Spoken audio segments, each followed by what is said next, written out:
اگر ہمارے دکھ کا علاج نیند ہے تو کوئی ہم سے زیادہ گہری نیند نہیں سو سکتا، اور نہ ہی اتنی آسانی اور خوبصورتی سے کوئی نیند میں چل سکتا ہے۔ اگر ہمارے دکھ کا علاج جگنا ہے تو ہم اس قدر جاگ سکتے ہیں، اگر ہر رات ہماری آنکھوں میں آرام کر سکتی ہے اور ہر دروازہ ہمارے دلوں میں کھل سکتا ہے۔ اگر ہمارے دکھوں کا علاج ہنسنا ہے تو ہم اتنا ہنس سکتے ہیں کہ پرندے درختوں سے اڑ جائیں اور پہاڑ ہماری گونج سے بھر جائے۔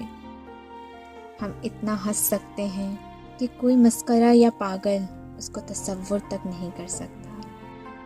اگر ہمارے دکھ کا علاج رونا ہے تو ہمارے پاس اتنے آنسو ہیں کہ ان میں ساری دنیا کو ڈبویا جا سکتا ہے، آگ بجھائی جا سکتی ہے۔ اگر ہمارے دکھ کا علاج جینا ہے تو ہم سے زیادہ بامعنی زندگی کون گزار سکتا ہے، اور کون ایسے سلیقے اور اذیت سے دنیا کو دیکھ سکتا ہے۔ اگر ہمارے دکھ کا علاج بولنا ہے تو ہم ہواؤں کی طرح گفتگو کر سکتے ہیں اور اپنے لفظوں کی خوشبو سے پھول کھلا سکتے ہیں۔